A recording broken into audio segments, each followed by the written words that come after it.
Episode की starting में हम देखते हैं कि अभी वो सभी लोग वहाँ पर बैठ गए थे फाइटिंग देखने के लिए।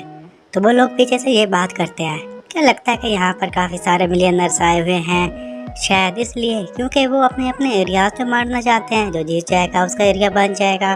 फिर तभी लोग कहते हैं कि लगता है कि बॉसेस आ रहे, वो देखो बॉसेस आ रहे हैं। तो चैन और उसके साथ शियो भी बैठी हुई थी, वो भी उनकी तरफ देखते हैं। सबसे पहले हमें शिंग को दिखाया जाता है, जिसके साथ एक गंजा आदमी भी था और उसका नाम लियो था। इसके बाद हम हाओ को देखते हैं, तो उसे देखने के बाद ये बात मालूम हो जाती है कि उसके साथ थर्ड मास्टर वही बिल्कुल भी नहीं आए थे। इसके बाद हम सबसे बड़े बॉस आओ को देखते हैं और उसके साथ भी एक मास्टर था। अब वो सभी लोग जाकर अपनी अपनी चेयर पर बैठ गए थे। तो तभी एक मास्टर शिंग को यही कहता है कि तुम बहुत बेवफा निकले। वो दोनों किसी वाक़या के बारे में बात कर रहे थे, तो इस पर शिंग उसे कहता है कि जो कुछ भी हुआ अब उसको भूल जाते हैं, तुम तो एक लड़की की तरह दिखते हो। अब सबसे पहले फाइट करने के लिए वहाँ पर एक लड़की आई थी, तो उसे देखने के बाद कहता है कि अब तुम मुझसे फाइट करोगी। तो इस पर उस लड़की का बॉडीगार्ड यही कहता है कि तुम इस लड़की की इंसल्ट करना बंद कर दो। अब उन सभी लोगों को बताता है कि असल में मास्टर लोग थोड़े से बीमार थे, तो इसलिए उसने अपनी जगह पर लड़की को भेजा। अब वो लड़की मैदान में आ चुकी थी, तो सभी भी ये अनाउंस किया जाता है कि अब सभी यहाँ पर आ जाएं, क्योंकि अभी फाइट स्टार्ट होने वाली है। अब अपनी कुर्सी पर खड़ा हो जाता है और लोगों को कहता है, मेरी बात सुनो, यहाँ पर जितने भी लोग आए हुए यहाँ पर फाइटिंग होगी और जो जीत जाएगा उसे उसके हिसाब से इलाका दे दिया जाएगा। वो बंदा लियो भी बैठा हुआ था और वो सैन हाओ को यही कहता है कि तुम्हारे साथ मास्टर वही आने थे ना, वो कहाँ चले गए, आज मैं देखता हूँ कि तुम लोग मेरे मास्टर से कैसे जीतते हो। फिर वो अपने मास्टर को मैदान में भेज देता है। उसे देखने के बाद हाओ कहता है कि तुमने यहाँ पर इस बंदे को भेजा। और वो मास्टर गू को कहता है कि क्या हमारा बंदा इससे जीत जाएगा। तो इस पर उस मास्टर को तसल्ली देते हुए कहते हैं कि हाँ क्यों नहीं। वो ये बताता है कि इसके यही लग रहा है कि ये हवाई सीखा हुआ है, इसकी हड्डियाँ बार बार तोड़ के जोड़ी गई हैं। अगर ये ओरिजिनल एंशंट नहीं होगा तो मैं इसे इजीली हरा पाऊंगा, वरना मुझे इसे हराना मुश्किल हो जाएगा। और इसी के साथ वो जंप लगाकर मैदान में गुजर जाता है और दोनों फाइट के लिए बिल्कुल रेडी हो गए थे। गू का सामने वाला बंदा तेजी से पंच मारने के लिए आगे बढ़ता है, तो ये देखकर चैन कहता है कि वाकई इसका पंच तो काफी तेज है, इसके बारे में कुछ न कुछ करना होगा। तो तभी वो पंच से अटैक कर देता है। वो तेजी से पंच मारता जा रहा था, जबकि मास्टर को उसके पंचेस को रोकने की कोशिश करता रहता है। वो तो ये कहता है कि वाकई इसके पंचेस की स्पीड तो काफी तेज है, अब मैं भला इसे कैसे रोकूं। शिंगी उन लोगों को यही कहता है कि ये मास्टर के नाम से जाना जाता है, इसकी स्पीड काफ़ी ज़्यादा तेज़ है। और भी वहाँ पर बैठा था और वो अपने साथ बैठे मास्टर को यही कहता है कि अगर ये मास्टर कहलाता था तो ये ज़रूर एक कंपटीशन के लिए कंपटीटर होगा। तो इस पर मास्टर उसे कहते हैं कि बेशक। चैन भी ये सब कुछ खड़े होकर देख रहा था और वो खुद से यही कहता है कि अगर ऐसे चलता रहा तो ऐसा लग रहा है कि गू जल्दी इससे हार जाएगा। अब वो बंदा अपने पंचेस में कामयाब हो जाता है। जैसे ही गू को एक पंच लगता है तो वो नीचे गिर जाता है। इधर देखने के बाद ही वो लड़की यही कहती है कि अगर ये इसे लेफ्ट साइड पर लगा होता ना तो ये अब तक मारा जा चुका होता। अब शिंग का बंदा जीत गया था, तो वो हाओ को यही कहता है कि अब क्या तुम्हारा इलाका मेरा हो गया। ये देखने के बाद हाओ को काफी गुस्सा आ जाता है। वो खुद से यही कहता है कि वो सिटी मेरे हाल से निकल गया, तो इसका मतलब है कि मुझे काफी नुकसान उठाना पड़ेगा। फिर हाओ अपने बॉडीगार्ड से पूछता है कि मास्टर कहाँ है। तो इस पर उसका बॉडीगार्ड बताता है कि आप फिक्र मत करें, वो जल्दी ही आते होंगे। हाओ अपनी सीट पर बैठ गया था और वो यही कहता है कि तुमने अब जितनी भी खुशियाँ मनानी है ना, तुम अपनी खुशियाँ मना लो। तुम्हें पता नहीं कि जब मास्टर चैन आएंगे तो तुम्हारी ये खुशियाँ तुम्हारे काम में चेंज हो जाएंगी। वो लड़की भी वहाँ पर आई हुई थी, तो इस पर उसके बॉडीगार्ड उसे यही बताते हैं कि अगर हम उस बंदे की बात करें ना तो उसने काफ़ी सारी प्रैक्टिस की हुई है। वो वाकई ना शतरंज का बंदा था, लेकिन उस बंदे ने उसे इजीली हरा दिया। वहाँ पर बैठे हुए लोग यही कहते हैं कि आखिर ये थाई बंदे को यहाँ पर क्यों लेकर आया, शायद ये हमारे इज्जत नहीं करता। ये सुनने के बाद अब लियो शिंग को कहता है कि क्यों ना तुम भी मैदान में आ जाओ और दो दो हाथ हो जाए, देखते हैं कौन जीतता है। फिर वो गंजा शिंग को यही कहता है कि मैंने सुना है कि तुम्हारे पास एक ओवरसीज का बंदा है, मुझे नजर तो नहीं आ रहा, वो कहाँ है। तो तभी वो अपने मास्टर हू को बुलाता है। अब ये सुनकर हैरान हो जाता है और वो लोग कहते हैं कि आखिर मास्टर हू है कौन, हम भी उसे देखना चाहते हैं और कहाँ है। तो शिंग उन लोगों को कहता है कि बस थोड़ा सा वेट करो, वो आता ही होगा। चैन अब अपनी जगह पर बैठ गया था, कुछ तो ये कहता है अब सब कुछ इंटरेस्टिंग होने वाला है, मुझे तो बहुत मजा आएगा। तो तभी सोलिक देखते हैं कि वहाँ पर एक बंदा आ गया है और वो कोई और नहीं बल्कि मास्टर वो होता है। वो लोग जब उसे देखते हैं तो काफी शौक थे क्योंकि वो पानी के ऊपर से आ रहा था और वो लोग ये देखकर कहते हैं कि इसकी अंदर स्ट्रेंथ तो देखो, लगता है कि ये अपनी पीक पर है। अब मास्टर वो मैदान में आ गया था और वो कहता है कि क्या तुम हो जो मुझसे फाइट करना चाहते हो। तो इस पर थाई नीचे बैठ जाता है और उसे कहता है कि हाँ, मुझे तुमसे फाइट कर काफी अच्छा रहेगा। मास्टर उसे कहता है कि चलो ठीक है, फाइट स्टार्ट करते हैं। तो ये देखकर थाई को काफी गुस्सा आ गया था और उसे कहता है तुम मुझे ह्यूमिलेट कैसे कर सकते हो। वो कहता है कि अच्छा, तो तुम ये तकनीक का इस्तेमाल करना चाहते हो, वेल जो भी हो मुझ पर आप अटैक करो। तो बाकी भी वहाँ पर मौजूद लोग ये सब कुछ देख रहे थे और कहते हैं कि देखते हैं ये फाइट कैसे होती है। थाई को काफी गुस्सा आ चुका था तो वो अपनी फुल पावर का इस्तेमाल करके उस पर अटैक करने के लिए आगे बढ़ता है। वो जैसे ही अपना पंच आगे करता है तो तभी हु भी अपने पंच को आगे करके उसे इतनी जोर से बाहर धकेल देता है जिसकी वजह से वो हवा में उड़ता हुआ पीछे चला जाता है। फिर मास्टर उसे यही कहते हैं कि तुम बहुत वीक हो, अगर तुम 20 साल और प्रैक्टिस करो ना तो तब जाकर तुम मेरा मुकाबला कर सकोगे। फिर वो वहाँ पर मौजूद लोगों को कहता है कोई रह तो नहीं गया जो मुझसे फाइट करना चाहता हो, अब मुझसे कौन फाइट करेगा। लियो को ये सब कुछ देखकर गुस्सा आ गया था और वो उसे ये कहता है कि तुम मेरी तरफ मत देखो। कोई भी अब उसे फाइट करने के लिए रेडी नहीं था। तो ये देखकर वो भी कहता है कि लगता है कि कोई नहीं है, आओ अब सांस लेता है और फिर अपने साथ खड़े मास्टर गू को कहता है कि क्या तुम इससे फाइट करना चाहोगे। तो इस पर मास्टर गू कहता है कि क्यों नहीं, और इसी के साथ वो हवा में उछलता हुआ मैदान में पहुंच जाता है। अब वो दोनों फाइट के लिए बिल्कुल रेडी खड़े हुए थे। तो उसे देखने के बाद वो उसे यही कहता है कि मुझे लग रहा है कि तुम्हारे साथ फाइट में मुझे मजा आएगा। तो इस पर वो उससे पूछता है कि तुम्हारा मास्टर कौन था। तो इस पर वो बताता है कि मेरा मास्टर ली था। ये सुनते ही वो लोग कहते हैं कि अच्छा, तो वो मास्टर है, हमने तो उसके सेक्ट के बारे में बहुत सुना है कि वो दुनिया का नंबर 1 सेक्ट है। ओह, अब तो मजा आएगा। हाँ, बाबू को भी समझ में आ गया था कि वो आसानी से नहीं जीतने वाला। वो लड़की भी बैठी हुई थी और उसका बॉडीगार्ड भी यही बताता है कि मास्टर ली बहुत ही फेमस मास्टर हैं, उसके बारे में काफ़ी सारी कहानियाँ मशहूर हैं। वो ये भी बताता है कि उसकी एक फाइट हुई थी, उस फाइट में वो हार गया था तो इसलिए उसे चैन आने से मना कर दिया गया था। अब ये के बारे में बात हो रही थी जिससे वो हारा था और लोग यही कहते हैं कि उसके बाद से ये काफ़ी फेमस हो गया था। चैन भी वहीं बैठा ये सारी बातें सुन रहा था। तो कहता है कि लगता है कि अब सब कुछ मेरे लिए क्लियर हो चुका है। मास्टर गू को एक पांच मारता है और उसी के साथ मास्टर गू की हवा टाइट हो जाती है। आओ भी वहीं पर बैठा ये सब कुछ देख रहा था और कहता है कि ये तो हार गया, जबकि चेंग ये सब कुछ देखकर काफी खुश हो गया था। ये सब कुछ देखने के बाद वहाँ पर बैठा हुआ हाओ कहता है कि ये तो लिन का बड़ा भाई है। तो लिन उसे यही कहता है कि मैं जानता हूँ कि मेरे बड़े भाई को किसी ने मारा। वो चैन को पुकारते हुए यही कहता है कि तुमने मेरे भाई को मारा, तुमने हमारे होम सेट की इमेज को खराब कर दिया, मैं तुमसे बदला लेना चाहता हूँ, तुम कहाँ पर छुपे हुए हो। वहाँ पर बैठे हुए लोग यही बात करने लग जाते हैं कि आखिर मास्टर चैन है कौन जिसने इस बदले को गुस्सा दिला दिया। तो इस पर उसे लड़की बताती है कि मैंने मास्टर चैन के बारे में नाम सुना है कि वो अभी शहर में नया आया है। शियो ये देखने के बाद कहती है कि नहीं, ये नहीं हो सकता, मास्टर चैन भला मर जाएंगे। हाओ भी वहीं पर बैठा हुआ था और वो उसे यही कहता है कि कहीं मास्टर चैन यहाँ से भाग तो नहीं गया। हाओ भी वहीं पर बैठा था और वो यही कहता है कि मुझे नहीं लगता कि वो इसका मुकाबला कर पाएगा। तभी चैन अपनी जगह पर खड़ा होता है और लोगों को कहता है कि कौन मुझे बुला रहा है। उसे देखने के बाद वो कहता है कि अच्छा, तो तुम हो। तो वो लड़की चैन को कहती है कि प्लीज़ तुम यहाँ पर बैठ जाओ वरना तुम मारे जाओगे। चैन उसे कहता है कि तुम टेंशन मत लो, ये मेरा और उसका मामला है, मैं डरने वाला नहीं, तुम वाकई बहुत नर्म दिल हो, तुम मेरी बहन बन सकती हो। तो वो वहाँ से जाने लगता है। तो इस पर शियो कहती है कि वाकई ये कितना अच्छा लड़का है।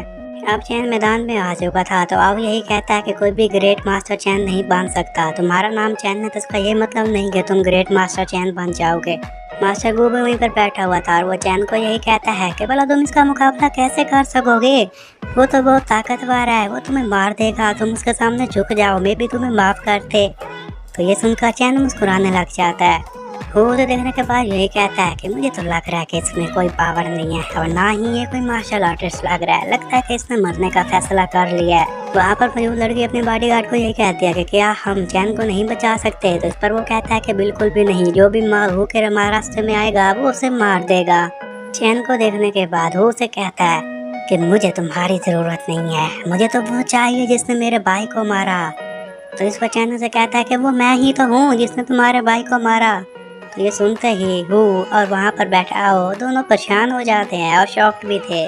फिर वो उसका मजाक उड़ाते हुए यही कहता है कि तुम्हारा भाई तो बहुत वीक था, एक ही मार में मारा गया। मुझे तो लगा था कि तुम्हारा मास्टर आकर मुझसे फाइट करेगा, लेकिन ये तो तुम आ गए, तुम भी उसी की तरह वीक हो।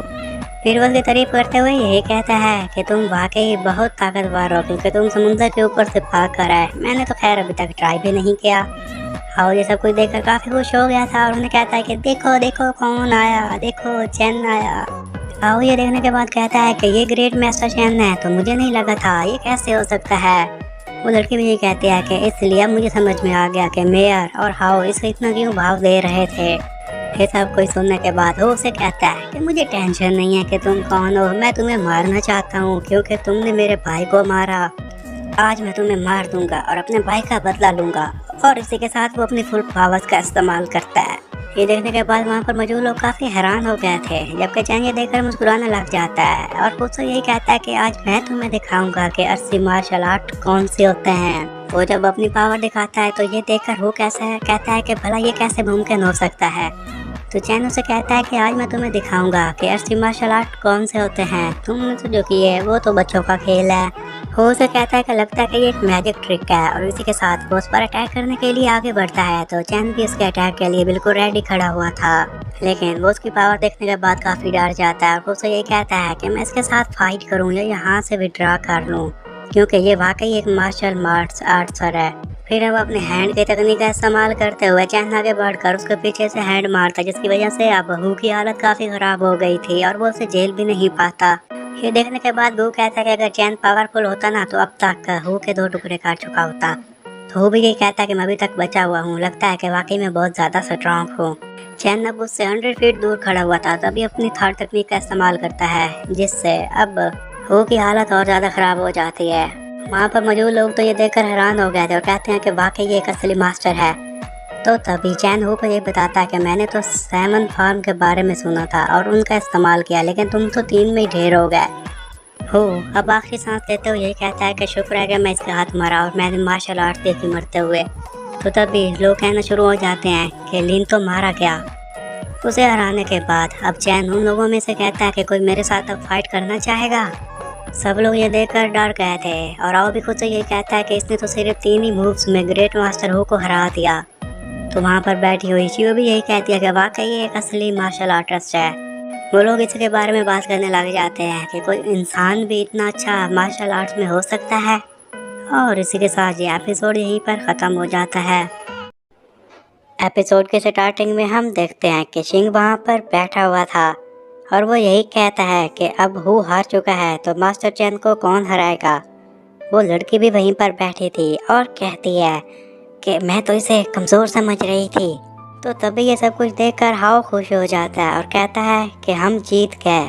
हाउ भी वहाँ पर बैठकर उसे ही देख रहा था और वो उसे कहता है कि मुझे तुमसे कुछ पूछना है। तुम्हारे पास जितनी पावर है ना, अगर तुम चाहो तो तुम्हें दौलत की कोई ज़रूरत नहीं है और ना ही शोहरत की कोई ज़रूरत है। तुम जिसे भी चाहो उसे इजीली डिस्ट्रॉय कर सकते हो। फिर चैन शिंग को कहता है कि तुम्हारे लिए वो एक इंटरनेशनल फाइटर था, लेकिन अगर मुझसे पूछो ना तो मेरे लिए वो कोई मायने नहीं रखता। अब शिंग को उसे देखने के बाद पसीने छूट गए थे, तो वो तो यही कहता है कि प्लीज़ मुझे माफ़ कर दो, मुझसे गलती हो गई। तो तभी चैन स्पीड के साथ उसके पीछे आ जाता है और उसे कहता है कि मैंने तुम्हें पहले माफ़ किया था, लेकिन तुमने क्या किया, तुमने मुझे मरवाने के लिए एक और बंदे को हायर किया। अब तुम ही बताओ मैं तुम्हारे साथ क्या करूं। शिंग के पसीने छूट रहे थे तो उसे और कुछ नहीं सोचता, तो वो अपनी गन निकाल लेता है और उसे कहता है कि अब तुम इससे कैसे बचोगे। चैन उसे कहता है अच्छा तो फिर मुझ पर गोली चला कर दिखाओ। शिंग कहता है कि मैं सच में चला दूंगा। तो चैन कहता है कि भला मैं कौन सा डर रहा हूँ, चलाऊँ ना गोली। बस ये सुन नहीं था कि वो उस पर बुलेट चला देता है, लेकिन चैन अपनी पावर का इस्तेमाल करके उसके बुलेट को रोक लेता है। तो ये देखने पर वहाँ पर मौजूद लोग कहते हैं कि वाह ये कितना अमेजिंग है, इसने तो बुलेट को भी रोक लिया। वो जब ये देखता है तो वो कहता है कि अगर मैं इसकी इनर स्ट्रेंथ की बात करूँ तो ये सच में एक मास्टर है। और भी ये देखकर शिंग को यही बताता है कि जब सामने वाला मार्शल आर्टिस्ट हो ना तो तब तुम्हारी फायर कुछ काम नहीं कर सकती। फिर चैन उसे कहता है कि तुमने मुझे मारने की कोशिश की, अब तो मैं तुम्हें मार दूंगा। तो ये सुनना ही था कि शिंग वहाँ से भागने लग जाता है, लेकिन वो भागना उसको किसी काम नहीं आता क्योंकि चैन उसे मार देता है।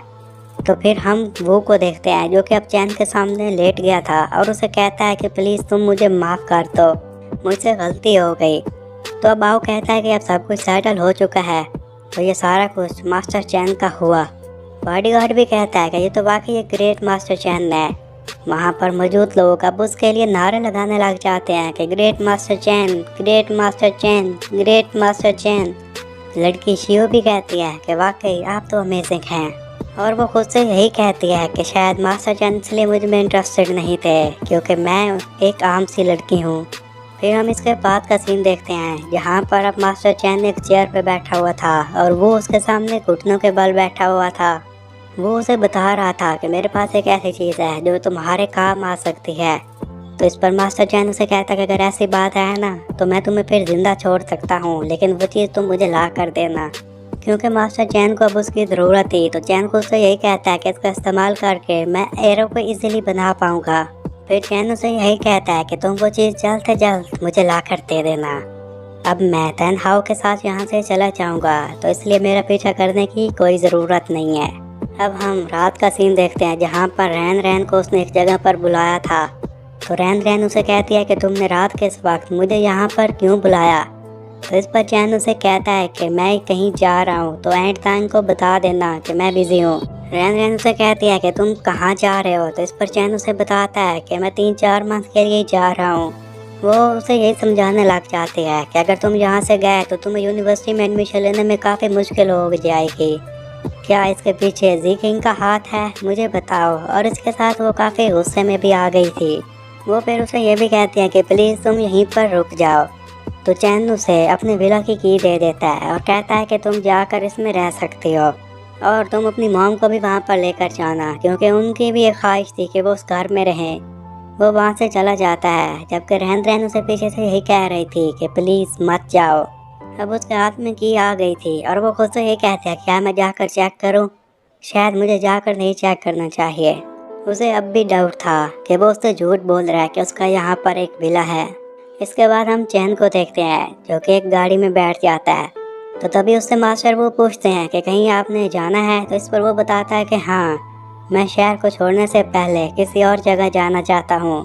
तभी वो एक स्कूल के बाहर जाता है और वहाँ पर एक लड़की को देखता है। तो इस पर मास्टर वो उसे कहते हैं कि क्या हम उससे जाकर बात करें। तो वो बताता है कि नहीं, मैंने उसका फेस देख लिया है, मेरे लिए इतना ही काफ़ी है। चलो अब हम यहाँ से जाते हैं। अब गाड़ी में बैठते हुए चैन खुद से यही कहता है कि मैंने इस पल का 500 सालों से वेट किया। मुझ में इतना पेशेंस है कि मैं और वेट कर सकता हूँ। मुझे और ज़्यादा पावरफुल बनना होगा ताकि मैं तुम्हारी हिफाजत कर सकूँ। मैं 500 सालों के बाद यहाँ पर आया सिर्फ तुम्हारा चेहरा देखने के लिए। अब वो जोंगो सिटी के बॉर्डर पर पहुँच गए थे। तो तभी शियो भी बता रही थी कि मेयर तो ये सब कुछ सुनकर काफ़ी घबरा गए थे। चैन बैठा खुद से यही कह रहा था कि मैंने तो इस बस को पकड़ा था ताकि ऐसा से जा सकूं और वहां पर जाकर उस ड्रैगन पॉइंट को हासिल कर सकूं, लेकिन मुझे नहीं पता था कि शियो हमारे साथ आ जाएगी। तभी हम पास का सीन देखते हैं जहां पर चैन शियो को 2 ऑफर देता है कि तुम या तो कंपनी ज्वाइन कर सकती हो या पैसे ले सकती हो। हाओ भी उसे यही कहता है कि तुम मेरी कंपनी ज्वाइन कर लो, अच्छी खासी तुम्हें तनख्वाह मिल जाएगी। तो इस पर शियो रोने लग जाती है और कहती है कि मुझे कुछ भी नहीं चाहिए, मैं चाहती हूँ कि मैं चैन के साथ रहूँ। चैन उसे कहता है कि मैं अभी स्टूडेंट हूँ, भला तुम मेरे साथ रहकर क्या फ़ायदा उठा सकती हो। तो इस पर वो कहती है कि मैं तुम्हारे घर के काम कर दूँगी। फिर वो उसे पीने के लिए पानी देती है। तो पानी का गिलास हाथ में लेकर चैन को उससे यही कहता है कि एक लड़की जो तुम्हारा ख्याल रखती है, कितनी अच्छी बात है। प्रेजेंट के सीन में वो गाड़ी में बैठा हुआ था। तो तभी वो को कहता है कि मुझे तुम ड्रैगन पॉइंट के बारे में बताओ। इस पर वो घबरा जाता है और उसे कहता है कि क्या आप उसके बारे में जानते हैं। चैन उसे कहता है कि बोलो भी, जो तुम्हारे पास इन्फॉर्मेशन है तुम वो मुझे बताओ।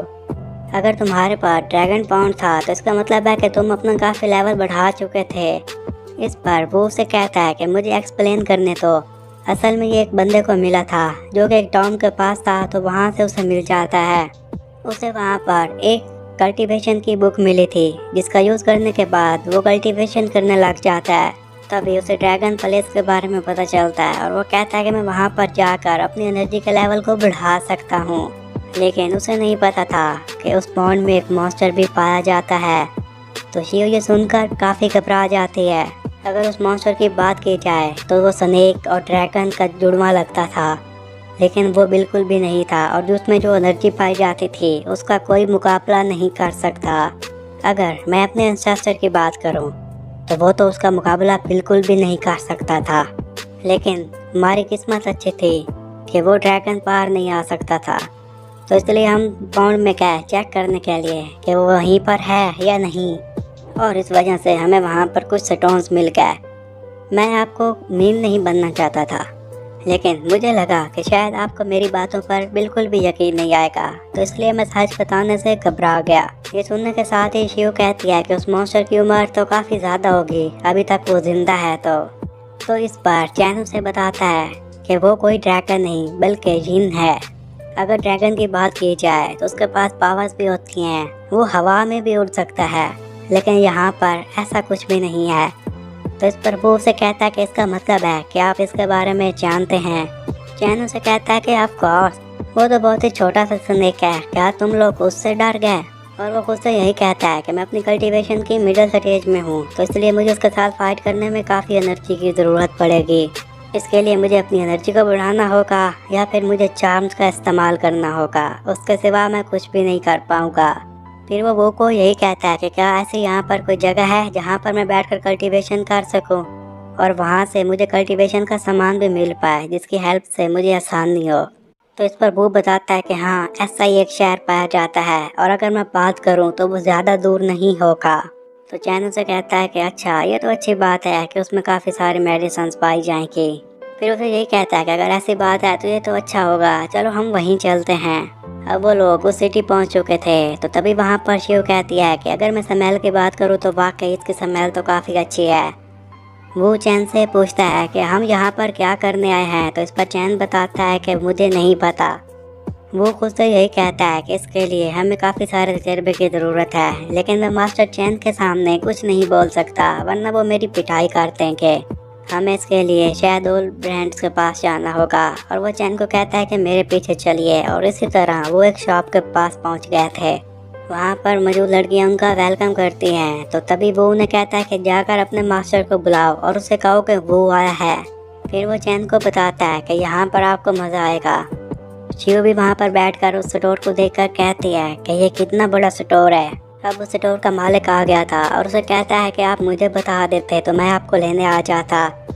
अपनी तारीफ सुनने के बाद वो खुश हो गया था, लेकिन जैसे चैन उसकी तरफ देखता है तो उसका रंग उड़ जाता है। फिर वो उस स्टोर के मालिक को कहता है कि यहाँ पर मैं अपने भाई को लेकर आया हूँ, इसे जो भी मेडिसिन चाहिए तो दे दो।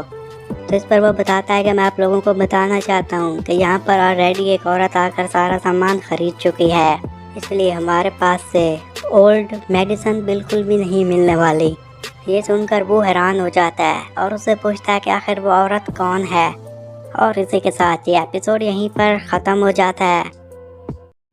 एपिसोड की स्टार्टिंग में हम देखते हैं कि शिव ये सब कुछ देखकर कहती है कि उसने सब कुछ ले लिया, वो भला कितने आर्थिक होंगे। तो तभी मैनेजर उसे बताता है कि वो एक पिछली अमीर फैमिली से बिलोंग करती है। ये सब कुछ सुनकर वो को काफ़ी गुस्सा आ गया था और वो उसे यही कहता है कि इस पूरे सिटी में हमें कोई भी ओल्ड मेडिकल मटेरियल नहीं मिलेगा। तो इस पर वो मैनेजर उसे बताता है कि यहाँ पर एक स्टोर पाया जाता है जो कि सीक्रेट है, अगर तुम चाहो तो तुम वहाँ से जाकर कुछ भी हासिल कर सकते हो। वो उसे कहता है कि तुम उस मार्केट के बारे में बात कर रहे हो जिसके बारे में काफ़ी सारे रूमर्स फैले जाते हैं।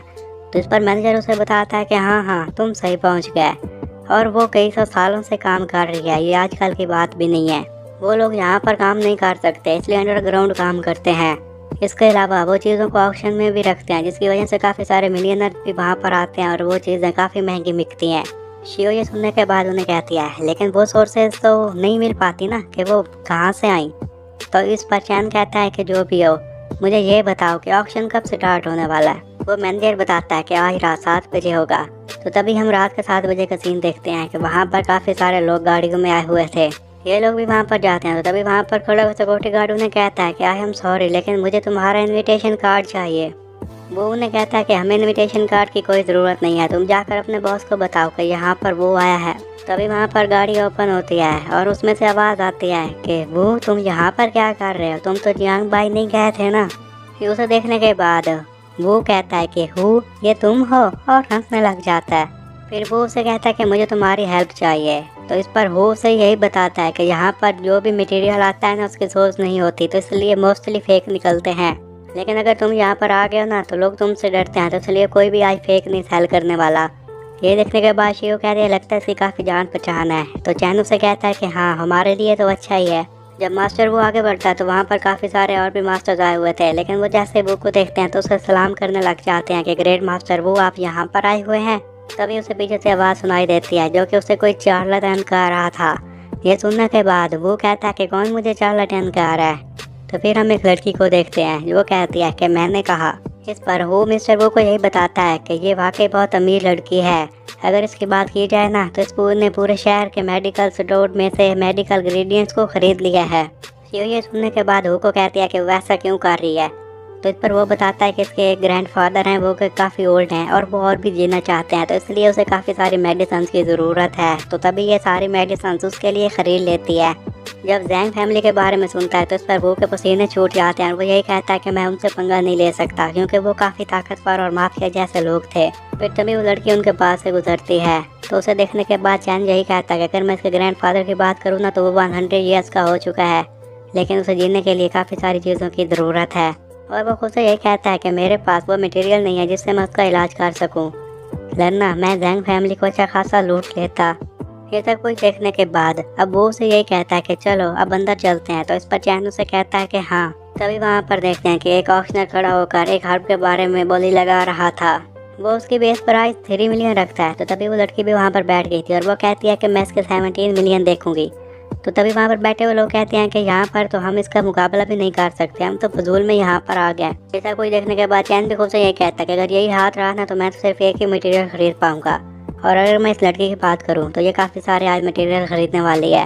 ऑक्शनर कहता है कि अब मेरे पास जो चीज़ है ना तुम लोगों ने कभी नहीं देखी होगी। तो चैन उसे देखने के बाद कहता है कि आखिर ये क्या बला है, मैंने तो ऐसी चीज़ कभी नहीं देखी। ये देखने के बाद वो चैन को कहता है कि क्या तुमने इसे रिकॉग्नाइज कर लिया। तो इस पर वो कहता है कि नहीं, लेकिन अगर मैं इसकी क्वालिटी की बात करूं और इसकी एनर्जी की बात करूं तो ये हम चीज़ों से 10 गुना ज़्यादा ताकतवर है, एक मैजिकल हर्ब की तरह। अगर मैं कहूं तो ये हाफ मैजिक से कम नहीं होगा। तो ये सुनकर वो घबरा जाता है और कहता है कि क्या हाफ मैजिक मटेरियल। फिर चैन उसे उन मेडिसिन के फ़ायदे के बारे में बताने लग जाता है। उसके फ़ायदों में से एक फ़ायदा यह भी था कि हम उस हर्ब का इस्तेमाल करके मैजिकल ड्रग्स बना सकते हैं, और ये बात तो वो के लिए और भी ज़्यादा शॉकिंग थी। फिर वो तो यही बताता है कि एक हर्ब को मैजिक के इक्विपमेंट बनाने के लिए 1000 ईयर ओल्ड होना ज़रूरी है। अगर मैं इसकी बात करूं तो ये सिर्फ कई 100 साल पुराना है। इसकी मदद से हम कुछ न कुछ ड्रग्स रिफाइन कर पाएंगे। ये सुनने के साथ ही वो उसे कहता है तो क्या हम इसे खरीद लें। तो चैन कहता है कि ऑफ कोर्स। वो ये सब कुछ देखकर काफ़ी खुश हो गया। तो कहता है कि वाकई हम एक आज ऐसी हर्ब खरीदने वाले हैं जो कि मैजिक पिल को रिफाइन करेगी। बेशक मैं इसे यूज़ नहीं करने वाला, लेकिन देख कर ही मैं तो खुश हो गया। अब उसकी बोली लगाई जाती है 5 मिलियन। तो तभी वहाँ पर बैठा हुआ वो उसकी बोली लगा देता है 5.5 मिलियन। इस पर अब ऑक्शनर वहाँ पर फाइनल करने वाला था। तो तभी वो लड़की कहती है कि इसके मैं 10 मिलियन दूंगी। तो वो ये सुनने के बाद कहता है कि मैं 11 मिलियन दूंगा। तो वो लड़की फिर कहती है कि मैं 20 मिलियन दूंगी। ये देखकर वहाँ पर मौजूद लोग भी इसी के बारे में बात करने लग गया था कि ये लड़की यहाँ पर क्या कर रही है, इतनी ज़्यादा बोली भला कौन लगाता है। अब वो उसे कहता है कि मेरे पास ज़्यादा पैसे नहीं है तो इसलिए मैं इसे नहीं खरीद सकता। चैन भी यही कहता है कि मेरे भी सारे पैसे आरे पर लग गए, मेरे पास इतने पैसे नहीं कि मैं इसे खरीद सकूं। वो तो ये कहता है कि अब इसकी कीमत ज़्यादा लग चुकी है तो तुम ऐसा करो तो रहने दो। तो इस पर वो कहता है कि जैसा आप कहें, लेकिन अगर इसकी कीमत सिर्फ 30 मिलियन से ज़्यादा हो तो इस पर वो खड़ा होता है, 21 मिलियन लगाता है। तो वो लड़की तभी 30 मिलियन लगा देती है। तो अब वो नीचे बैठ गया था। वो बैठने के बाद थोड़ा बहुत सा खुश हो गया था क्योंकि उसे लग रहा था कि वो लड़की को इसके लिए काफ़ी सारे पैसे भरने पड़ेंगे। लेकिन चैन उसे कहता है कि कोई बात नहीं, ये सिर्फ हाफ ही मैजिक हर्ब थी, अगर ये फुल मैजिक हर्ब होती ना तो हम इसे जल्दी खरीद लेते। फिर चैन को से ये कहता है कि मुझे एक बात कही जा रही है कि वो इतनी एक्टिव क्यों है। तो शिव से कहती है कि क्या वो जानती है कि ये हाफ मैजिक हर्ब है। तभी हम उस लड़की को देखते हैं जो कि खुद से यही कह रही थी कि भला मेरा यहाँ पर कौन मुकाबला कर सकता है। तो तभी उसके पास एक बंदा आता है जिसका नाम शी था। तो इस पर वो लड़की उसे कहती है कि क्या ये वही डिवाइन पिल है जिसके बारे में आप बात कर रहे थे। तो ये सुनकर शी खुश हो जाता है और उसके खुशी से यही लग रहा था कि हाँ। लेकिन फिर वो उसे यही बताती है कि ये तो अभी मैजिक हर्ब बनने में काफ़ी सारा वक्त पड़ा हुआ है, हमें तो 100 ईयर्स और चाहिए। भला मैं अपने ग्रैंडफादर को अब क्या मुंह दिखाऊंगी, लगता है कि हमने अपने पैसे ज़ाया कर दिए। क्योंकि उसे ये टेंशन थी कि उसके काफ़ी सारे रिलेटिव्स उनकी प्रॉपर्टी पर आंख रखे हुए थे। अगर उसके ग्रैंडफादर मरते हैं तो प्रॉपर्टी को लेकर सारे रिलेटिव्स फाइट करने लग जाएंगे। इस पर अब शिव लड़की को कहता है कि कोई बात नहीं, मैं जानता हूँ कि जहाँ के पर हमें हार मिल पाएंगी। तो इस पर लड़की कहती है कि वो जगह कौन सी है। इस पर शिव से बताता है कि मैंने एक सीक्रेट बुक में पढ़ा था कि यहाँ पर एक पॉन्ड पाया जाता है जिसमें काफ़ी सारी हार्स मिल सकती हैं। ये सुनने के बाद लड़की उसे कहती है कि अगर वाकई ऐसी जगह है तो हम यहाँ पर चलते हैं। तो तभी शिव वो की तरफ इशारा करके कहता है कि इसके लिए हमें उस बंदे की ज़रूरत पड़ेगी। अब ऑप्शन ख़त्म हो गई थी, तो जैसे चैन बाहर आता है तो कहता है कि मैंने बड़ी मुश्किल से एक ही चीज़ को खरीद पाया और वाकई ये काफ़ी मुश्किल काम था।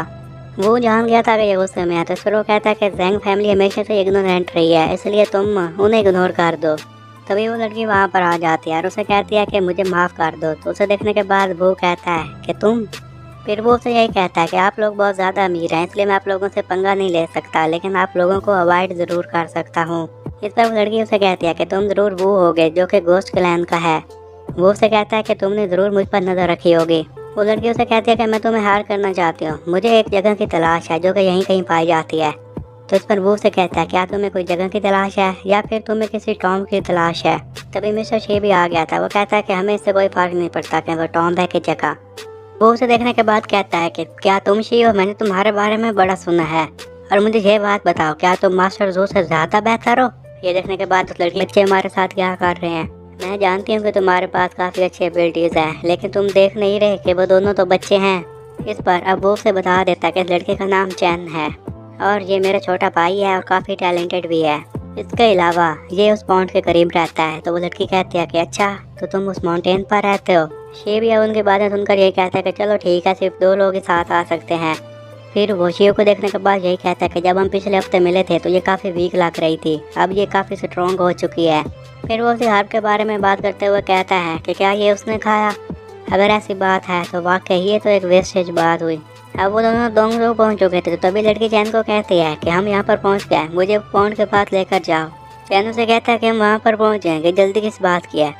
और ये सुनने के बाद वो लड़की खुद से कहती है कि बस तुम्हें जितना शो ऑफ करना है ना कर लो, जैसे ही मुझे वो पॉन्ड मिलेगा फिर मैं तुम्हें देख लूँगी।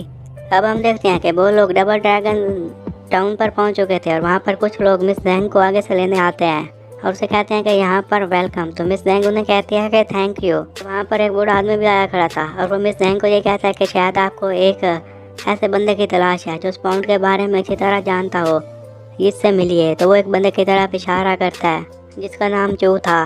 तो ये सुनने के बाद चीऊ से कहते हैं क्या तुम्हें उसकी ड्रैगन की तलाश है। तो वो लड़की कहती है कि हाँ। चीऊ ने कहता है कि मैं उस जगह के बारे में जानता हूँ, लेकिन तुम लोग वहाँ नहीं जा सकते, मेरे एंसेस्टर्स ने बताया कि वहाँ पर हमें नहीं जाना चाहिए। तो इस पर मिस जैंग उन्हें कहती है कि तुम्हारे कहने का क्या मतलब।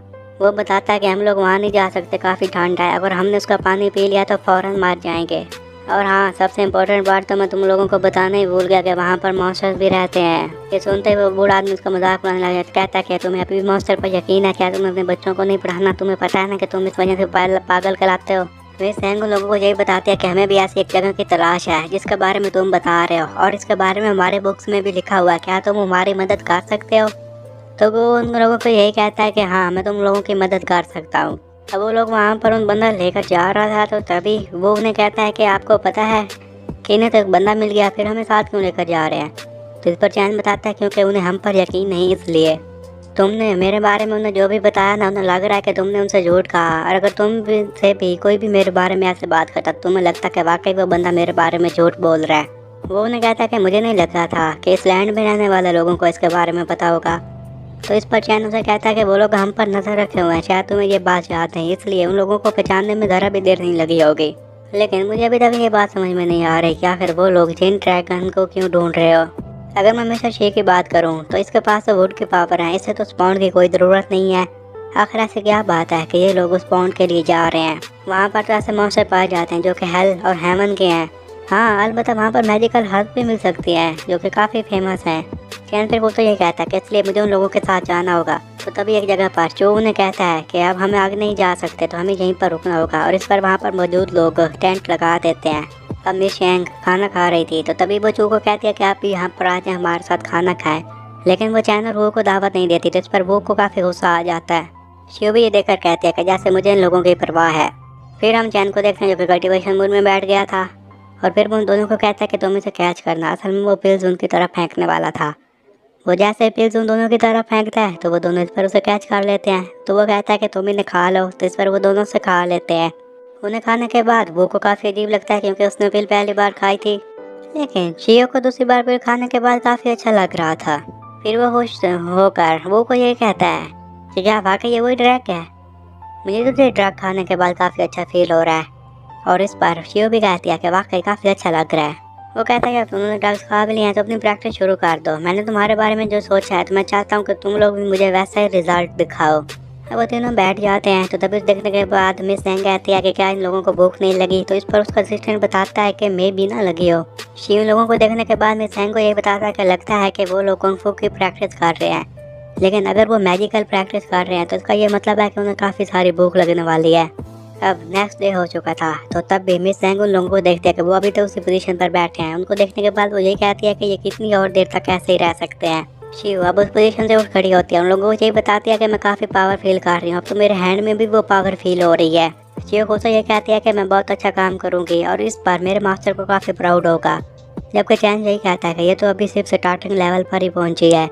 अब वो उस पावर को फील करके काफ़ी अच्छा लग रहा था। वो ये कहता है कि ग्रेट चैन आप वाकई बहुत ही ग्रेट हैं। अगर मैं मास्टर चैन की एबिलिटीज़ की बात करूँ ना, वो इमोर्टल से काम नहीं है। अब 3 दिन के चलने के बाद वो लोग एक पॉन्ड के पास आ जाते हैं तो तभी जून लोगों को कहता है कि मैं आगे नहीं जा सकता और मैं तुम लोगों को भी यही मशवरा दूंगा कि तुम लोग भी अब आगे मत जाओ। जबकि शी और मिस जैंग ये देखकर काफ़ी खुश हो गए थे और कहते हैं कि लगता है कि हम यहाँ पहुँच गए। चैन भी ये देखने के बाद कहता है कि लगता है कि जेन ड्रैगन पॉन्ड यहीं पर है। उसे देखने के बाद कहते हैं कि वाकई यहाँ पर काफ़ी सारी एनर्जी है और अगर मैं बात करूँ यहाँ पर काफ़ी सारे मॉन्स्टर्स भी रहते होंगे, ये उनके लिए एक बेस्ट प्लेस है। तभी फिर उन लोगों को ये बात सुनाई देती है कि वहाँ पर कुछ और चल रहा है। तो आगे जाकर देखते हैं तो वहाँ पर एक बंदा वो पर गुस्सा करता है, कहता है कि तुमने इन लोगों को इस प्लेस के बारे में कैसे बताया? हमने तो डील की थी ना, तुमने तो इससे हमारा रूल तोड़ा है। फिर वो मास्टर चैन को यही बताता है कि हम लोग एक ही क्लास में थे तो इसलिए ये मेरे क्लास फेलो है, और वो मुंह को चलाकर ये कहता है कि हम लोग इन्हें यहाँ पर नहीं लाए। वो दोनों गुस्सा करते उसे यही कहते हैं कि हमें पता है कि तुम इन्हें यहाँ पर लाए हो, हमने तुम्हें ड्रैगन सिटी में देखा था और इसके अलावा तुम लोग इनके साथ घूम फिर भी काफ़ी देर तक रहे थे। चैन ये सब कुछ देखने के बाद उन लोगों के बारे में सोचने लग जाता है और मिस जैंग भी उन्हें कहती है कि अब जो भी हो यहाँ पर आ चुके हैं तो हमें वो चीज़ें चाहिए। तो इस पर वो दोनों चिल्लाकर कहते हैं कि तुम कौन हो? तो जब मिस जैंग बताती है कि मैं इस लैंड जैंग की रहने वाली हूँ तो इस पर वो दोनों हैरान हो जाते हैं और कहते हैं कि मिस जैंग आप? लेकिन मुझे देखने के बाद वो यही कहता है कि तुम कहाँ से भी आए हो, मुझे इसकी परवाह नहीं है। मिस जैंग उन्हें कहते हैं कि तुम लोग मेरी बेइज्जती नहीं कर सकते, तुम्हें पता है ना कि मैं कितनी स्ट्रॉन्ग फैमिली से हूँ, हमारे पास गन भी है, हम तुम्हें मार सकते हैं। तो इस पर मुँह लोगों को कहता है कि मुझे इसकी फिक्र नहीं है, तुम लोगों ने मारना है तो मार दो। ये सुनने के बाद मिस जैंग उन लोगों को ये कहते हैं कि तुम लोग मुझे धमकी दे रहे हो? मुँह अब बहुत से उन लोगों को यही कहता है कि तुम लोग अपनी बकवास बंद करो, तुम लोग यहाँ पर आ गए तो इसका मतलब है कि हम लोग अब लड़ेंगे और तुम लोग मार जाओगे। ये देखने के बाद जैसे वो अपनी पावर का इस्तेमाल करते हैं तो मिस सिंह कहती है कि क्या ये मैजिक आर्ट के बारे में जानते हैं? तो फिर वो शी को पुकारती है। तभी शी उनके रास्ते में आ जाता है और वो मुँह को यही कहता है कि तुम दोनों रास्ते से हट जाओ वरना तुम्हारे लिए अच्छा नहीं होगा। इस पर मुँह से कहता है कि तुम्हें पता है ना कि तुम हमारी फैमिली के हो, इसके बावजूद तुम हमें मारना चाहते हो। अब मुँह ने पक्का इरादा कर दिया था उनसे लड़ने के लिए। तो तभी शी कहता है कि मैं भी तुम्हें देखता हूँ। वो फिर उस पर अपनी पावर का इस्तेमाल करता है जिससे मुँह मार जाता है। ये देखकर दूसरा बंदा काफ़ी हैरान था और कहता है कि इसके अलावा वो भी इनके साथ है और ये बंदा भी काफ़ी ताकतवर है, क्या मुझे जहाँ से जाना चाहिए? वो वहाँ से जाने लगता है। तो तभी शी उसे ये कहता है कि मुझे एक ऐसे ड्रग की तलाश है जो कि मास्टर जैंग को चाहिए। अगर वो मुझे मेडिसिन मिल गई ना तो मैं चुप करके यहाँ से चला जाऊँगा, वरना हम दोनों के लिए अच्छा नहीं होगा। अब वो सभी लोग इसके बारे में बात कर रहे थे तो तभी शी उन लोगों को कुछ नहीं कहता। ये देखने के बाद मिस जैंग शी को यही कहती है कि तुम लोग वो चैन और शियो को क्यों नहीं मार रहे? मुझे तो लग रहा है कि ये उसके अलाइज हैं, ये लोग हमें बाद में धोखा दे देंगे और हमसे हर चीज़ छीन लेंगे। तभी पानी में से जिन ड्रैगन बाहर आ जाता है और उसे देखने के साथ ही शी के तो होश ही उड़ गए थे और उसके अलावा मिस जैंग के भी होश उड़ जाते हैं। ये देखने के बाद एक बॉडीगार्ड मिस जैंग को ये कहता है कि आप किसी जगह छुप जाएं, हम इससे मुकाबला करेंगे। और वो बाकी गार्ड्स को यही कहता है कि अपने अपने हथियार बाहर निकाल लो। वो लोग अब जैसे जिन ड्रैगन से फाइट करने के लिए आगे बढ़ते हैं तो भला उनका और जिन ड्रैगन का क्या मुकाबला। जिन ड्रैगन तो अपनी पावर का इस्तेमाल करते हुए उनको टुकड़े टुकड़े कर देता है।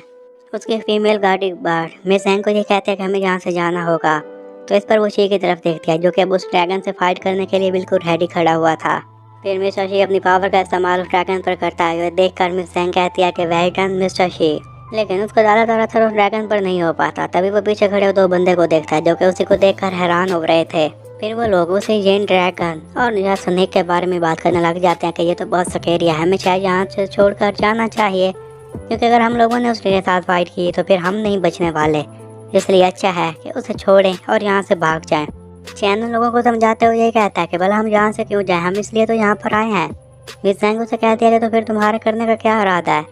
चैन उसे कहता है कि मैं इससे फाइट करूंगा, इसे मार दूंगा। मिस जैंग उसे कहती है क्या तुम पागल हो गए हो। चैन अब उस स्नेक को देखकर काफी खुश हो गया था और कहता है कि मैं सिर्फ तुम्हारा ही वेट कर रहा था, लेकिन बाकियों को ये देखकर होश उड़े हुए थे।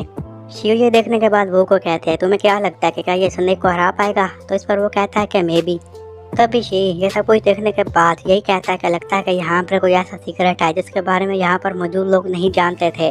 वो उन लोगों को इसके बारे में बताने ही वाला था कि तभी वो स्नेक उस पर अटैक कर देता है और इसी के साथ ये एपिसोड यहीं पर ख़त्म हो जाता है। एपिसोड की स्टार्टिंग में हम देखते हैं कि अब शी स्नेक के पास खड़ा हुआ था, तो तभी वो स्नेक उसे पकड़ लेता है। इस पर वहाँ पर मौजूद लोग कहते हैं कि आखिर शी वहाँ पर क्या कर रहा है, वो अपनी ज़िंदगी क्यों दाव पर लगा रहा है।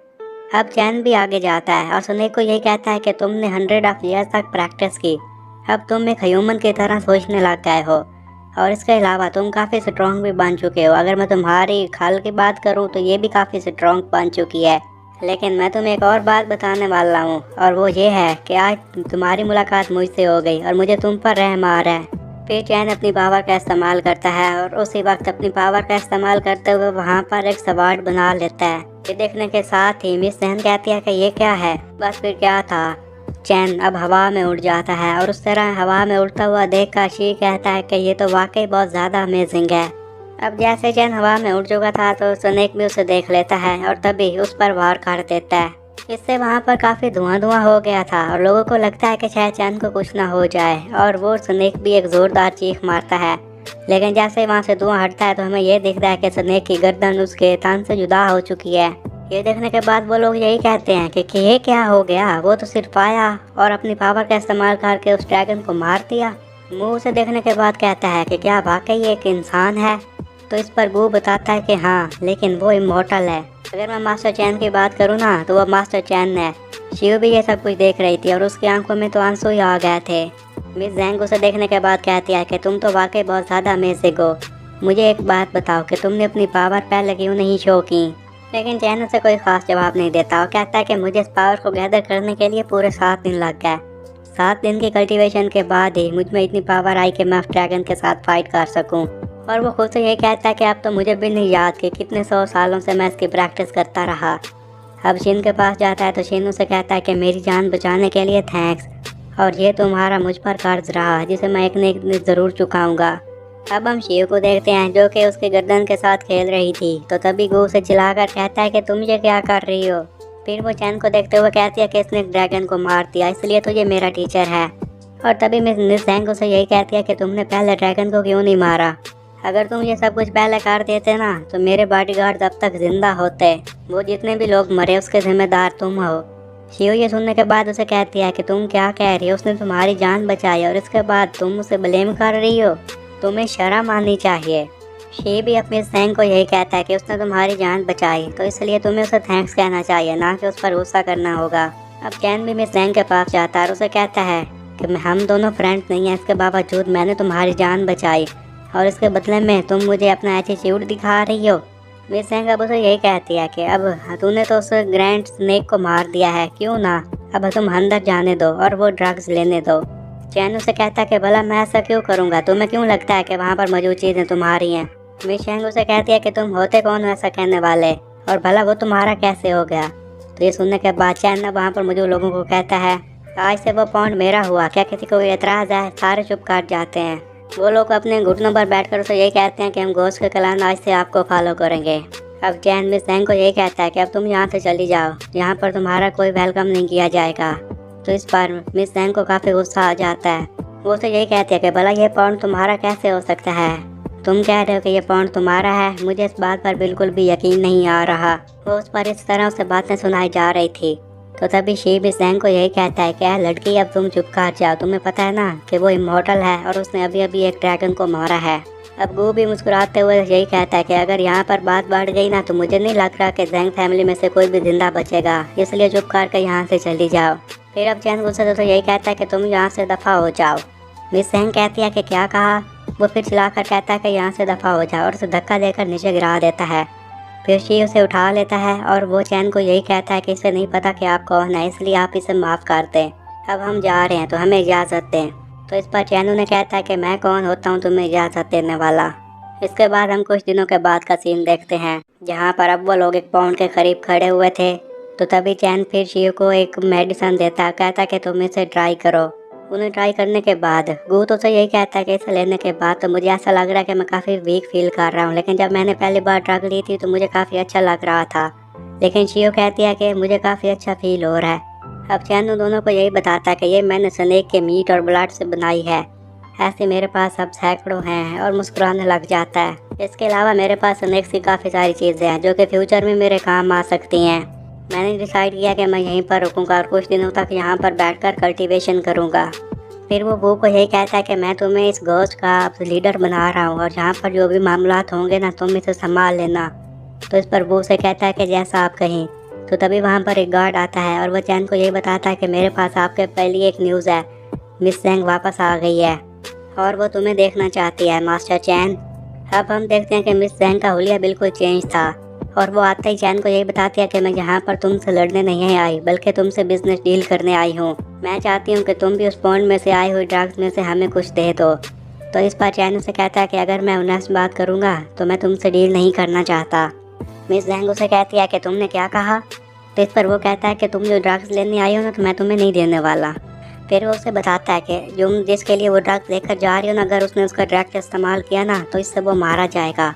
और ये बात सुनकर मिस जेंग काफ़ी परेशान हो जाती है और वो शी की तरफ देखती है जो कि अपने सर पर अब हाथ मारता है। वो ये कहता है कि हमारी बुक में सिर्फ उस मैजिक ड्रग के बारे में लिखा गया था, कि उसके बारे में कुछ भी नहीं बताया गया था। फिर जाते हुए मिस जेंग उसे यही कहती है कि वाकई अगर यहाँ पर ड्रग्स नहीं है ना तो हम जाते हैं, क्योंकि वो जिस फ्लावर की तलाश में आए थे वो यहाँ पर नहीं पाया जाता था। अब वो वहाँ से जाने लगती है तो तभी चैन उसे यही कहता है कि यहाँ पर तो वो फ्लावर नहीं है, लेकिन अगर तुम चाहो तो मेरे पास कुछ ऐसी मेडिसिन हैं जो कि तुम्हारे ग्रैंडपा का इलाज कर सकती हैं।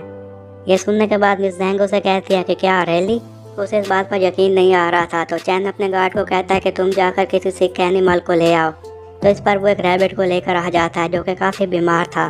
तो तभी वो उसे ड्रग्स देता है, जिसे रैबिट लेने के बाद ठीक ठाक हो गया था। ये देखने के बाद मिस जेंग कहती है कि मुझे नहीं पता कि ये कैसी मेडिसिन हैं जो कि फ़ौरन असर करती हैं।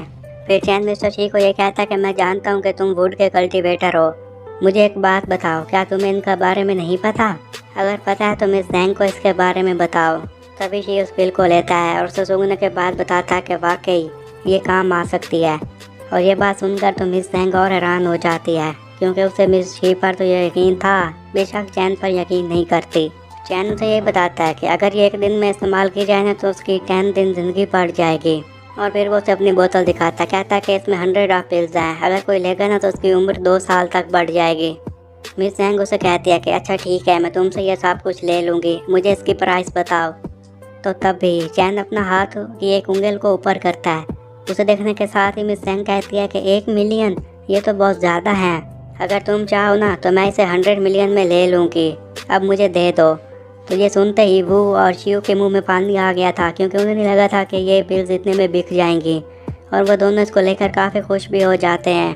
चैन अब मिस जेंग को कहता है कि तुमने गलत सुन लिया, मैंने तो सिर्फ एक पिल के 1 मिलियन कहे हैं, मेरी बोतल में काफ़ी सारी पिल्स हैं, अगर मैं उनकी कीमत लगाऊँ ना तो वो 10 बिलियन बनती है।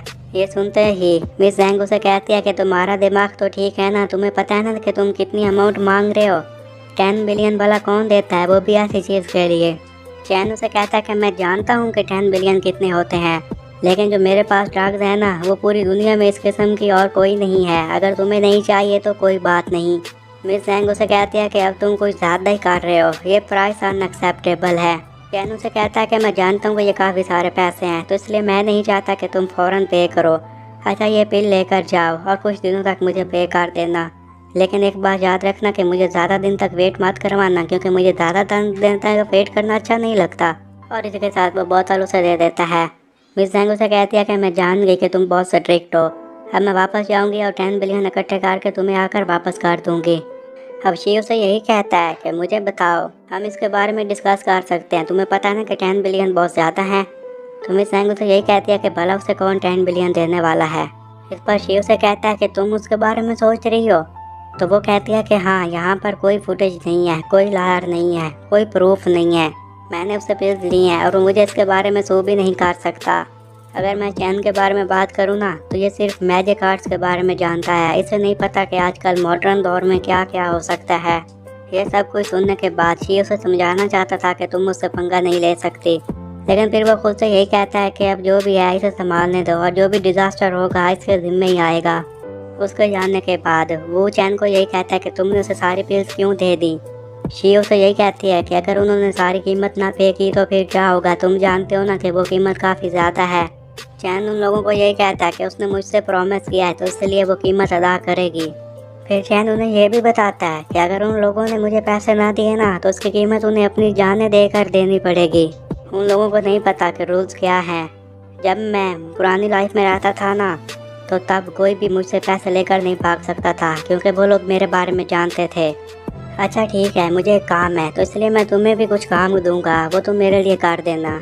तो इस पर शी और वो से कहते हैं कि जैसा आप कहें मास्टर। फिर वो बैठकर कल्टीवेशन करने लग जाता है और कहता है कि मुझे जो भी चीज़ें मिली ना उसका मुझ पर काफ़ी ज़्यादा असर हो रहा है।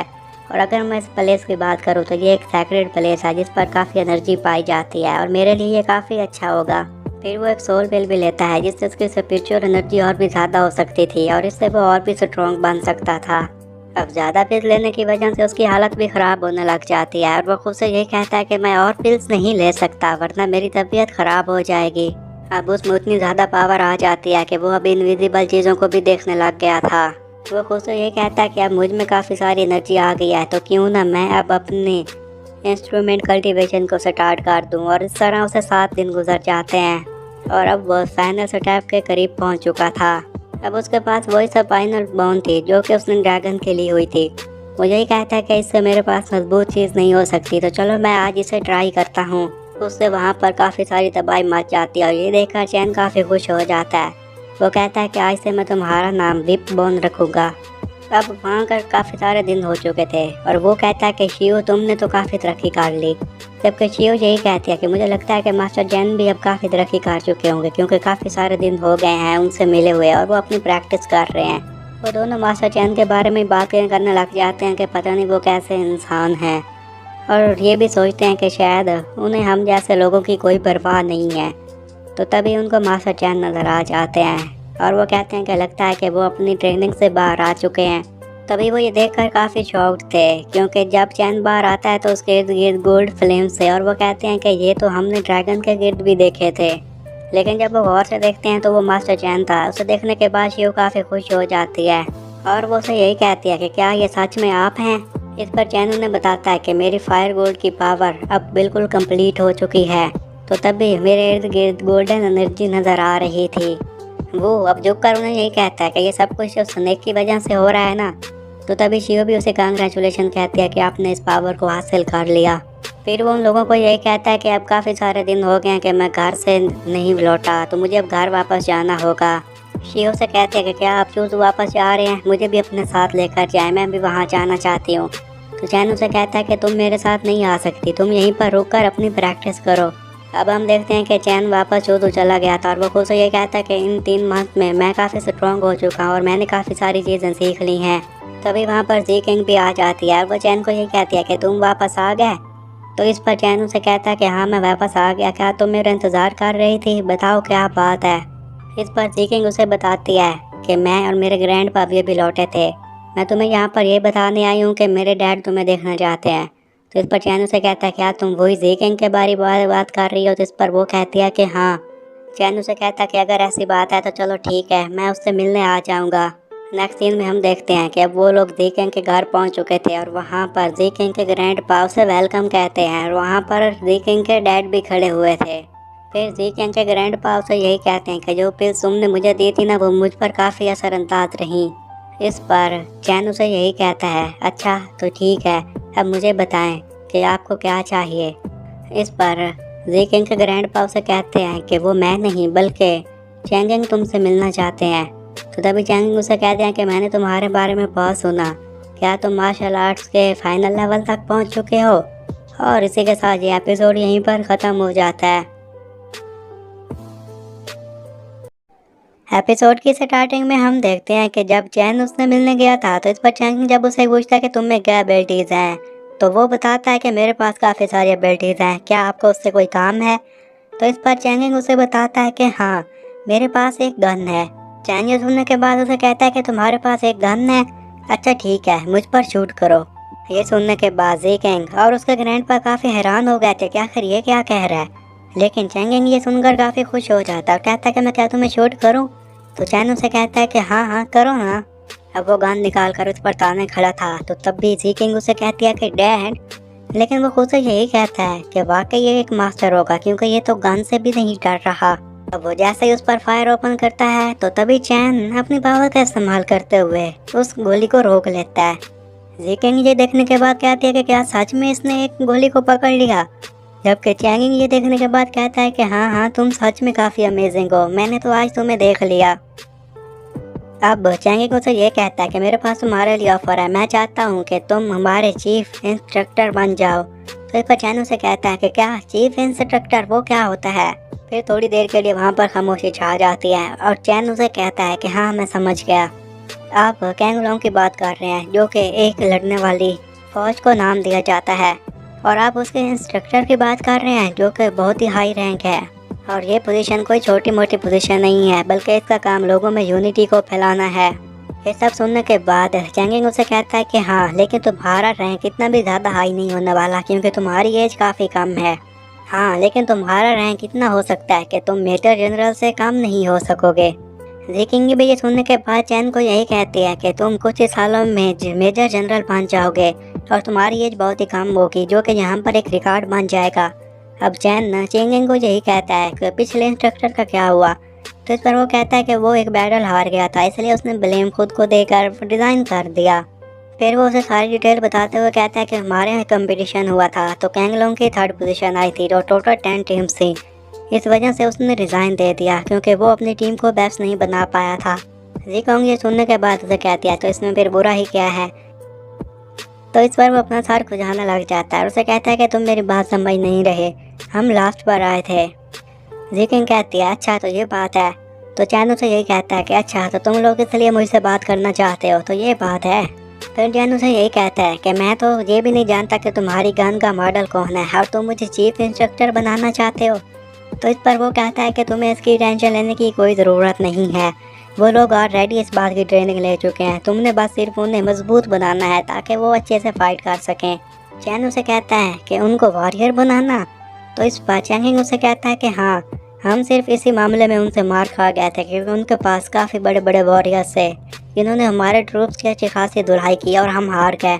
हमारे हिम्मत में इतनी ताकत नहीं थी कि उनके साथ फाइट कर सकें।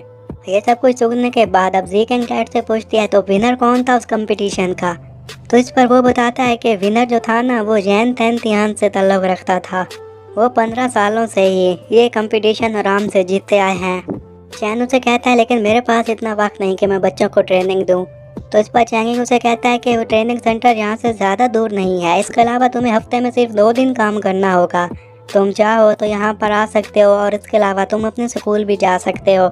हम लोग आपके साथ बहुत ही सिंसियर रहेंगे, अगर आपकी कोई शर्त है तो हमें बता दें, हम उसे पूरे करने के लिए बिल्कुल तैयार हैं। और इसके अलावा हम तुम्हारे पेरेंट्स का भी ख्याल रखेंगे। तो बस यही सुनना था कि चैन उसके साथ डील करने के लिए रेडी हो जाता है।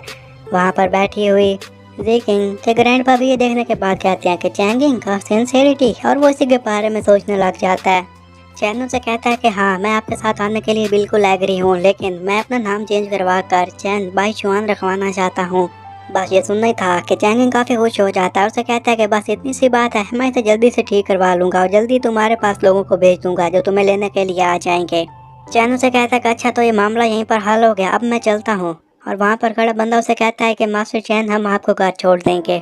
अब चैन के जाने के बाद उसके डैड कहते हैं कि चैंगिंग, अगर तुम उसे लास्ट बात ना कहते ना तो वो कभी भी तुम्हारे साथ आने के लिए एग्री ना करता।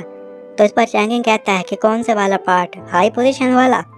तो उसके डैड कहते हैं कि नहीं नहीं, उसके पेरेंट्स की सेफ्टी का। इसके बाद चैन अपने घर जाता है और वहाँ पर मौजूद एक बॉक्स ओपन करता है जिसमें से काफ़ी सारे जिन क्रिस्टल्स पड़े हुए थे। वो क्योंकि उन क्रिस्टल्स का इस्तेमाल करके अब एक एरे बना रहा था ताकि वो जल्दी से कल्टीवेशन कर सके। वो खुद से यही कहता है कि मुझे एक वीक तक अब कल्टीवेशन करना होगा ताकि मैं और स्ट्रॉन्ग बन सकूं। और तभी इस बात को एक हफ्ता गुजर जाता है। तभी उसके दरवाजे पर बेल बजती है क्योंकि वहाँ पर जनरल हू और उसके साथ एक लड़की आई हुई थी। तो जनरल हू यही कहता है कि क्या ये वही उसी का घर है जो कि यहाँ पर हमारा इंस्ट्रक्टर बनेगा। तो इस पर वो लड़की उसे कहती है कि हू थोड़ा ज़बान संभाल कर बात करो, तुम्हें पता है ना कि उसे हर आर्टिस्ट ने रेकमेंड किया हुआ है। वो अब उस लड़की को यही कहता है कि मुझे कोई फिक्र नहीं कि वो कौन है, वो एक छोटा बच्चा है और उसे हमारे ऊपर जनरल बना दिया गया है। वो लड़की हू को यही कहती है कि तुम्हें पता है ना कि वो हमारे पर्सनल कॉम्बैट का ट्रेनी बनने वाला है। वो ये सुनकर हंसने लग जाता है और उसे कहता है कि यही तो बात है, वो अभी छोटा बच्चा है, उसके पास एक थोड़ी सी इनर स्ट्रेंथ है और वो उसका इस्तेमाल करके अब हमारा मास्टर बनेगा। अगर मैं उसे एक ही थप्पड़ मारूँ ना तो वो वहीं पर मर जाए। इस पर वो लड़की अपने ग्लासेस को ठीक करते हुए हू को यही बताती है कि जो हमारे पास रिपोर्ट है ना वो अब मास्टर के अपर लेवल तक पहुंच चुका है। हू अब मुंह बनाकर उसे कहता है कि अच्छा ये तो ये ध्यान है ना जिसके पास इतनी सारी पावर्स हैं। अगर उसके पास ये सब कुछ पावर्स हैं तो इसका मतलब है कि वो कोई आम इंसान नहीं है। वो लड़की उसे यही बताती है कि हमारे पास जो डाटा है ना उसके मुताबिक तो यही लग रहा है क्योंकि हमारा डाटा गलत नहीं हो सकता, मुझे अपने डाटा पर पूरा भरोसा है। तो इस पर हू उसे कहता है कि तुम इस बार गलत हो क्योंकि ये तिहान ने 17 ईयर्स की एज में सिर्फ इनर स्ट्रेंथ पाई थी और तुम कह रहे हो कि ये अपर लेवल का बन चुका है। फिर लड़की दरवाजे पर खड़ी होकर ये कहती है क्या मिस्टर चैन अंदर रहते हैं, हम मिलिट्री बेस से आए हैं और आपको लेने आए हैं। चैन उन्हें कहता है कि हाँ तुम लोग अंदर आ जाओ। अंदर आने के साथ ही हू के ज़हन में पहले यही ख्याल था कि ये तो वाकई काफ़ी छोटा बच्चा है। चैन उन लोगों को बताता है कि मैं ही चैन हूँ। तो इस पर हू भी उसे अपना नाम बताता है और उसे ये भी कहता है कि तुमसे मिलकर मुझे काफ़ी खुशी हुई। ये देखने के बाद वो लड़की उसे हैरानी से देखती है। तो फिर अब हू से यही कहता है कि हम दोनों जनरल्स हैं तो इसलिए हम अपने नामों के साथ जनरल्स नहीं लगाएंगे। और फिर उसे यही कहता है कि क्यों ना हम फाइट करें, अगर मैं जीत गया ना तो भला तुम फिर दूसरे लोगों को कैसे ट्रेनिंग दे पाओगे। वो लड़कियाँ मुस्कुराते हुए चैन को यही कहती है कि असल में हू हमारे इंस्ट्रक्टर हैं तो इसलिए ये ऐसा कह रहे हैं और इनका टेम्पर बहुत ज़्यादा हाई है, लेकिन आप फिक्र मत करें, हमारे गैंग लोग के लोग जो हैं ना वो आपका ज़रूर ओबे करेंगे। ये सुनने के साथ ही अब चैन हू को यही कहता है कि भला मैं तुम्हारे साथ फाइट क्यों करूँगा, मैं एक जनरल हूँ और तुम मेरे असिस्टेंट, तो इसलिए तुम मेरी बातों को ओबे करो। ये सुनने के बाद अब हू को काफ़ी गुस्सा आ गया था और वो कहता है कि तुम वॉरियर हो और मैं भी वॉरियर हूँ, इसलिए हम एक दूसरे को नामों से पुकार सकते हैं। तो चैन मुस्कुराते हुए जैसे कहता है कि भला हम दोनों एक जैसे कैसे हो सकते हैं, मैंने तो नहीं कहा कि मैं एक वॉरियर हूँ, मैं अब एक जनरल इंस्ट्रक्टर बन चुका हूँ और तुम मेरे अंडर काम करोगे, इसलिए मेरा हुक्म मानो और चुप कर जाओ। अब वो उस पर गुस्सा करने लगता है लेकिन फिर चुप कर जाता है और उसे कहता है कि जैसा आप कहें जनरल। ये सुनने के साथ ही अब चैन उसे यही कहता है कि हाँ अब चलो हम चलते हैं। जब वो वहाँ से जा रहे थे तभी वो लड़की उसे देखने के बाद कहती है कि इसके तो हाथों में कुछ नहीं है, लगता है कि हम लोग हाइकिंग पर जा रहे हैं। रास्ते में वो लड़की उसे अपना नाम बताती है कि मेरा नाम यू है और मैं एक स्पेशल एडवाइज़र हूँ। वो यही बताती है कि अब हम मिलिट्री बेस पर जाने वाले हैं तो इसलिए यहाँ का रोड ख़राब बनाया गया है, हम आगे से हेलीकॉप्टर का इस्तेमाल करेंगे, अगर तुम्हें कुछ भी पूछना हो तो पूछ लो, घबराने की कोई ज़रूरत नहीं है। इस पर चैनू ने कहता है कि नहीं मुझे कुछ भी पूछने की ज़रूरत नहीं है। उसका ये बिहेवियर देखने के बाद वो लड़की खुद से यही कहती है कि ये तो वाकई पिछले इंस्ट्रक्टर से काफ़ी मुख्तलिफ है, क्या इस बार मुझे डाटा रॉन्ग मिला, क्या मैं गलत हूँ। जबकि वो बैठा खुद से यही कह रहा था कि मैं भी देख लेता हूँ कि तुम कितने पानी में हो। दूसरी तरफ हम सोल्जर को देखते हैं जो कि अब चैन के बारे में बात कर रहे थे कि उसे तो लेट हो गई, हम 3 घंटों से उसका इंतज़ार कर रहे हैं। तो तभी उनमें से एक सोल्जर उन्हें यही बताता है कि मैंने तो सुना है कि उसकी एज भी कम है और वो हायर अथॉरिटीज़ के रेकमेंड करने पर यहाँ पर आ रहा है। वो दोनों लोग इसी के बारे में बात करने लग गए थे कि जो हमारा फार्मर इंस्ट्रक्टर था ना वो काफ़ी ताकतवर था और इसके अलावा उसने काफ़ी मेहनत भी की थी, तो तब जाकर उसे जनरल का रैंक मिला था। लेकिन इसे देखो, इसकी तो एज ही कम है और अभी से ये जनरल का रैंक लेकर बैठा हुआ है।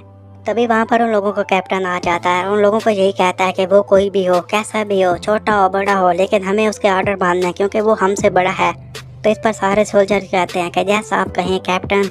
तभी हम एक गंजे सोल्जर को देखते हैं जो कि एक नया आए हुए सोल्जर जिसका नाम चू था उसे कहता है कि ऐसा करो कि तुम्हें नर्वस होने की कोई ज़रूरत नहीं है, जब हमारा इंस्ट्रक्टर आएगा ना तो क्यों ना हम उसके हुक्म को ना माने और इसके अलावा उस पर अटैक करते हैं, तो ये कैसा रहेगा। वहाँ पर एक ऐनक वाला सोल्जर आता है और कहता है कि तुम लोग क्या उसे मारने के बारे में प्लान बना रहे हो। तो वो कहते हैं कि नहीं नहीं, हम तो सिर्फ उसे देखना चाहते हैं कि वो कितने पानी में है, वो हमारे इंस्ट्रक्टर बनने के काबिल भी है कि नहीं, हम सिर्फ 1 on 5 ही फाइट करेंगे और इसी से सारा कुछ पता चल जाएगा। जबकि दूसरी तरफ हम देखते हैं कि यू अब उसे यही बताती है कि चैन अब हम यहाँ पर पहुँच चुके हैं। तो इस पर चैन कहता है कि ओके। यू तो यही बताती है कि जब आप वहाँ पर जाएंगे ना तो आपको चैलेंज किया जाएगा, तो इसलिए आप बुरा मत मनाइएगा क्योंकि वो लोग आपकी एबिलिटीज़ को देखना चाहते हैं। तो चैन उसे कहता है कि हाँ मैं जानता हूँ कि मिलिट्री में उसे सबसे मजबूत माना जाता है जो सबसे ताकतवर होता है और लोग उसी की इज्जत करते हैं। हो ये सब कुछ सुनने के बाद खुद से यही कहता है कि मैं तो आज तुम पर हंसूंगा। जबकि यू खुद से यही कहती है कि अगर तुम्हारा यही एटीट्यूड रहा ना तो लगता है कि तुम गैंगलॉन्ग में ज़्यादा दिन तक नहीं टिक पाओगे। अब उनका हेलीकॉप्टर बेस के ऊपर फिर रहा था तो तभी वो कहते हैं कि हम यहीं पर लैंड करेंगे। तो चैनू ने कहता है कि अभी लैंड करने की कोई ज़रूरत नहीं, वो वहाँ पर खड़ा हुआ था। तो ये देखने के बाद यू और हो कहते हैं कि तुम क्या कर रहे हो। चैनू ने कहता है कि तुम लोगों ने तो कहा कि मुझे उन लोगों को सरप्राइज़ देना होगा जिससे वो मुझे ओबे करेंगे। यू से कहती है कि हाँ लेकिन अगर तुम नाकाम हो गए तो तुम्हारे लिए मुश्किलात बढ़ जाएंगी। चैनू से कहता है कि ओके। चोंगिंग भी यहीं पर बैठा हुआ था और वो तो यही कहता है कि तुम ये क्या कर रहे हो, हम वहाँ पर जब उतर जाएंगे तो फिर अपने तुम सर्कस दिखा देना। तुम्हें पता है ना कि हमारा हेलीकॉप्टर कितना ऊंचा है, अगर यहाँ से कूदोगे तो बचना बहुत ही मुश्किल हो जाएगा। चैनू ने कहता है कि तुम लोगों ने सही कहा कि मैं यहाँ से जंप लगाने वाला हूँ। ये सुनते ही उन लोगों के तो होश उड़ गए थे, लेकिन तभी चैन वहाँ से जंप लगा देता है और इसके साथ ये एपिसोड यहीं पर ख़त्म हो जाता है।